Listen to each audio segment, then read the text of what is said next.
안녕하세요. 강의 튜브입니다. 어려운 의학 용어를 쉽게 설명하는 강의 튜브입니다. 네, 오늘은 우리가 그 감기가 심하다든지 아니면 혹시 설사가 심하다든지 전신 쇠약감이 심하다든지 이런 경우에 병원에서 수액 치료를 하게 됩니다. 그러면은 이런 수액이나 영양제 치료가 과연 우리 몸에 도움이 되는지에 대한 내용입니다. 네, 우리가 보통 감기가 심하고 감기 몸살이 주로 심한 경우에 수액이나 영양제 치료를 하게 됩니다. 환자분께서 원하셔서 맞는 경우도 있고 또 의사가 판단해서 이런 경우에 수액 치료를 하는 게 좋겠다 이래서 권유하는 경우도 있습니다. 네, 그러면은 이런 수액 치료가 과연 어떤 도움이 되며 또 과연 진짜 도움이 되는지 그거에 대한 내용입니다. 네, 이제 이전에는 좀 우스갯소리 비슷하게 이런 수액 치료에 대해서 그냥 설탕물 한 잔 먹으면은 마찬가지지 이렇게 말씀하시는 경우가 있었습니다.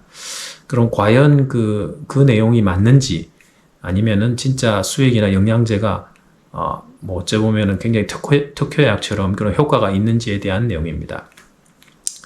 먼저 결론부터 말씀드리면은 수액이나 영양제 치료는 우리가 건강하고 그 다음 식사를 잘 하시고 그런 영양 섭취가 충분한 경우에는 굳이 필요가 없습니다.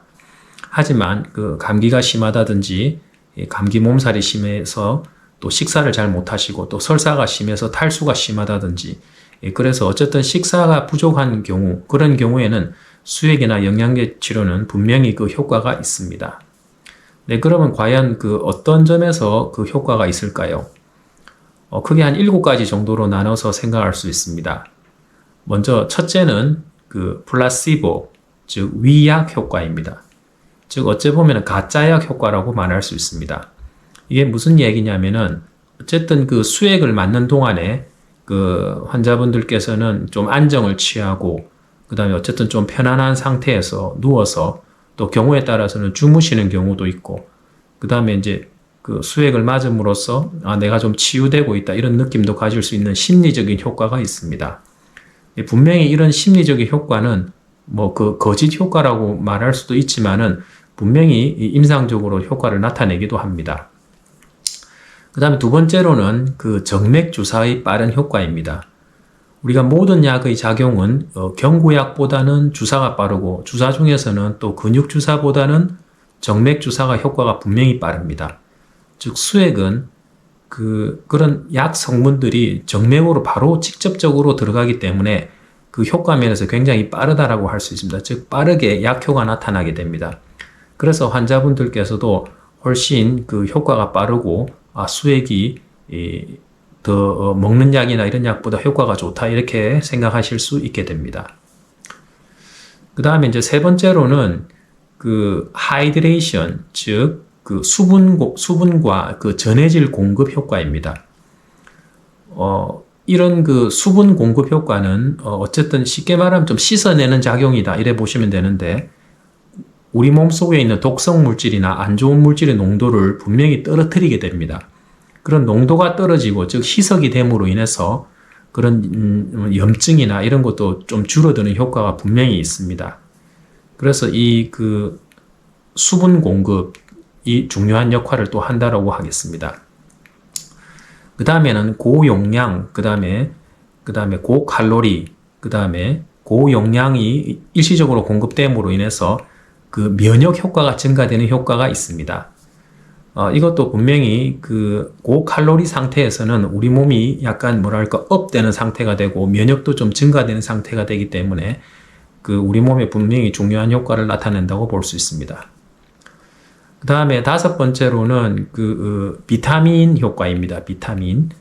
이 비타민은 여러 가지 항산화 효과도 있고 여러 가지 좋은 효과들이 있습니다. 그래서 수액에 보통 비타민 B나 비타민 C가 섞어서 들어가기 때문에 이 비타민으로 인해서 수액의 효과가 좀 증가되는 경우가 있습니다.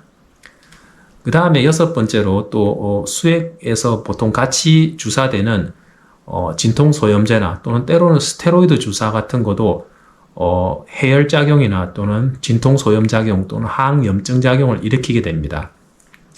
그래서 보통 이런 주사들이 수액과 같이 투여되기 때문에 수액과 같은 효과를 보통 나타내게 되고 또 수액으로 인한 효과로 생각할 수도 있게 되게 됩니다.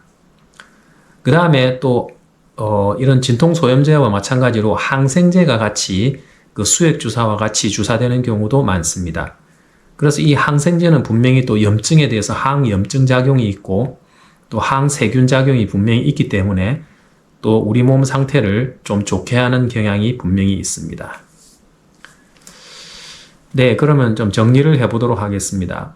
우리가 그 감기나 근육통이 심할 때 또는 설사가 심해서 탈수가 심할 때 이런 경우에 병원에서 수액 치료 또 영양제 치료를 환자분이 원해서 하기도 하고 또 의사가 권유해도 맞기도 합니다. 그럼 이게 과연 효과가 있느냐에 대한 문제입니다. 그래서 결론적으로는 앞에서 말씀드렸다시피 우리가 정상 상태고 식사 잘 하고 이런 경우에는 굳이 필요가 없습니다. 하지만 우리 몸 상태가 안 좋은 경우에는 아까 7가지 다시 정리해 보면은 첫째는 그 플라시보 즉 위약 효과가 있고 두 번째로는 그 정맥 주사의 빠른 효과가 있습니다. 그다음 세 번째로는 그 수분 공급과 전해질 공급의 이 효과가 있습니다. 그 다음 네 번째로는 고칼로리, 고용량의 이 수액이 물질이 들어옴으로 인해서 그 면역이 좀 증가되는 효과가 있습니다. 그 다음에 같이 투여되는 비타민으로 인한 항산화 효과가 있습니다.